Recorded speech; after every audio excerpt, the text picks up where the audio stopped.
pressão de suporte de 12, sensibilidade de 1 litro por minuto, FO2 de 0,4, sensibilidade exalatória 25%, variando de 1 a 80, valor aproximado de utilização 25, PIP de 6, FO2 de 40%, rampa de fluxo, a rampa alta, a gente vai observar o fluxo de ataque mais intenso.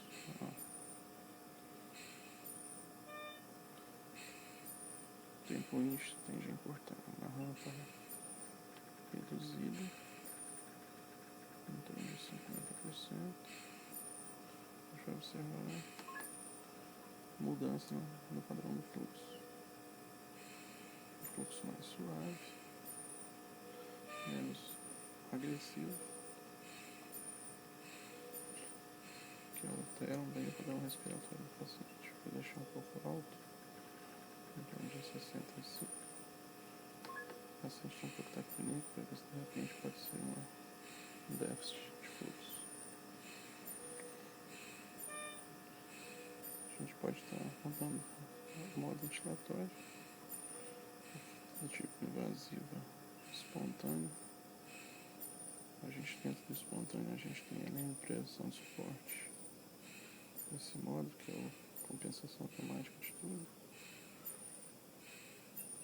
Aqui a gente tem uma compensação automática de tubo, considerada extubação virtual. Né? A gente vai estar trabalhando com traqueostomia, que é o caso da paciente, uma compensação de 100%, compensação de tubo 100%, sensibilidade, FO2, sensibilidade exalatória, PIP, o diâmetro interno do tubo, ela está com a traqueostomia número 8, limite de pressão e volume corrente máximo que a gente pretende para ela, botar 600. Eu aceito. A gente já vê aqui que a pressão via aérea vai ficar uma oscilação muito pequena. O volume corrente tende a cair bastante, aos 146. Nesse caso aqui, todo o volume desenvolvido vai depender muito do esforço da paciente. Nesse caso, como ela já está taquipneica, eu penso que esse modo não vai se adequar muito a ela. Ela consegue desenvolver um volume corrente um pouco maior, mas com frequência respiratória bem elevada. A gente pode até esperar um pouco para ver se ela se acomoda, se ela fica um pouco mais tranquila. Mas a gente percebe que o volume corrente não melhora muito. Né? É um modo que não é muito utilizado. Ele está desprezando a resistência do circuito e da traqueostomia, tentando oferecer à paciente um fluxo de compensação a essa resistência. Aqui ela já consegue fazer alguns ciclos próximos de 200, mas o volume corrente não permanece abaixo de 200. É um modo espontâneo também. A gente, além do tubo compensista, a gente tem um volume assistido. Nesse modo a gente garante volume, no modo espontâneo com garantia de volume.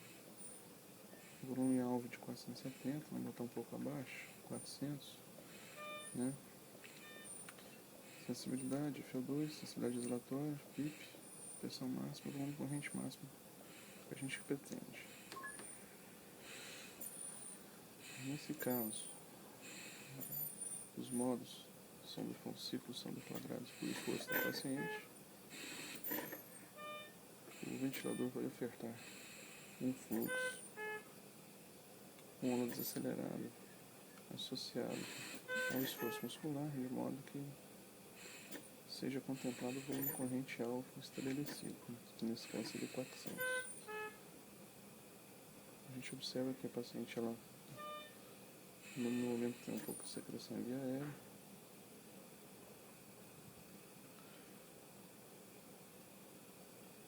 faz uma pequena pausa respiratória por conta da tosse, volta a tossir. Eu vou fazer uma rápida manobra de respiração para ver se a gente consegue eliminar esse serrilhamento da onda de fluxo que denota a secreção.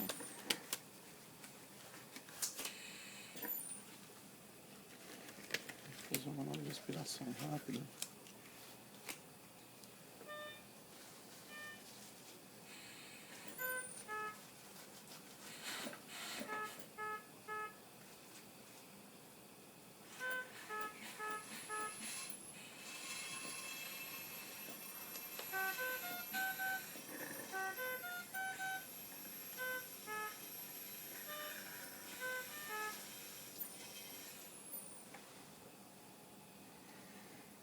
Ok, o paciente já foi aspirado.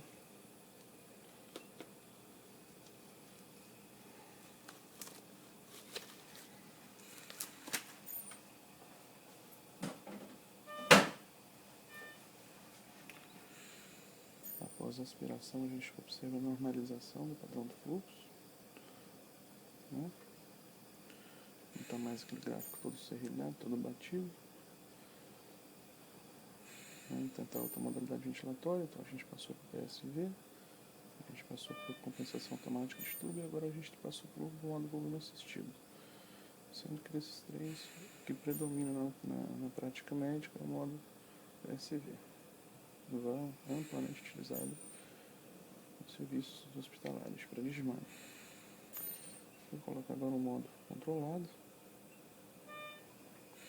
Aqui a gente tem disponível o modo pressão e volume. Vou trabalhar com o modo pressão.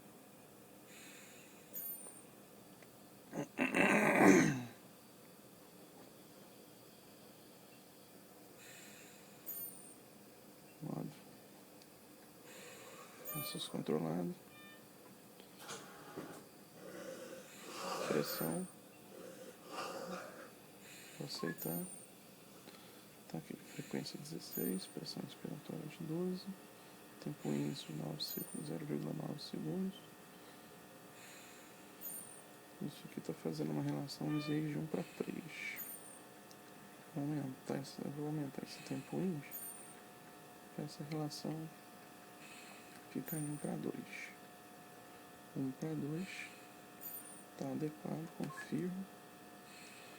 O paciente faz um volume corrente bem interessante, próximo de 400. Está bem menos taquipneica em relação ao modo PSV, denotando uma eventual fadiga ou mesmo por conta daquela secreção contida em via aérea. A gente depois tem que checar isso, retornando para a PSV para ver se ela se adequa. Enquanto isso, a gente dá uma navegada pelo modo pressão com esses parâmetros, desenvolve um bom volume corrente, desenvolve uma pressão média de vias aéreas muito satisfatória, baixa, né? Abaixo de 15.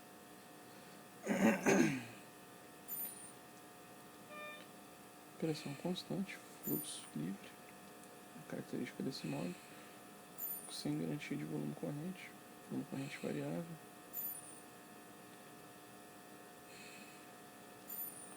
Aqui a gente observa que o tempo inspiratório é determinado. Se eu coloco um tempo inspiratório alto, esse tempo range vai aumentar. Se eu coloco um tempo range muito curto,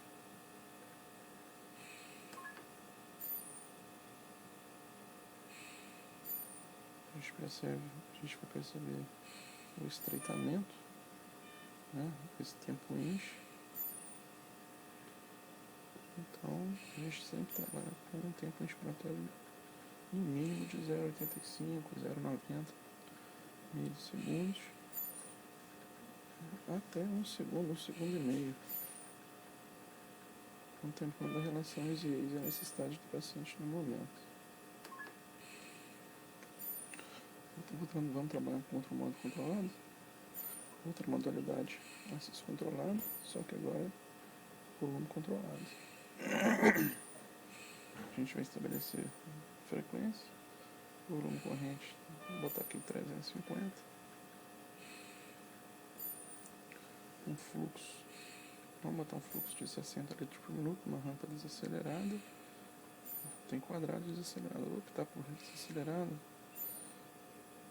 um tempo de pausa aqui, para contemplar uma relação de 1 para 2, tempo de pausa de 0,6 segundos, né? Com fluxo de um fluxo de 60, a gente percebe que sem a pausa, com a pausa zerada, o tempo suficiente para que esse volume seja entregue com essa taxa de fluxo seja de aproximadamente 0,64 segundos. Como é um tempo muito curto, a gente acrescenta uma pausa para que esse tempo ele aumente, contemplando a relação ex adequada para o paciente, 1 para 2. Então, eu vou confirmar esses parâmetros e agora trabalhando com volume controlado.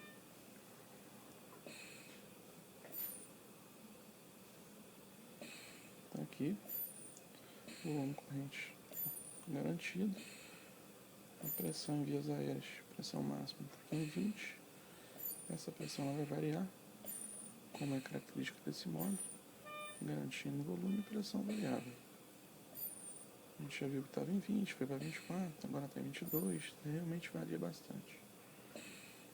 Tem a pausa, a gente percebe que no gráfico de pressão, a pausa é difícil de você perceber, porque no gráfico de fluxo ela é bem nítida. Ocorre aqui o descenso do fluxo, uma pausa, fluxo zero em vias aéreas, permanece zerado, ocorre uma pausa mesmo. E quando a gente coloca numa rampa de fluxo constante, essas diferenças de pico e platô elas se tornam mais nítidas. Contudo, os níveis de pressão em vias aéreas eles aumentam por gerar um fluxo mais turbulento, como a gente vai observar agora. E aí? Tô fazendo um videozinho aqui. Tudo bem lá?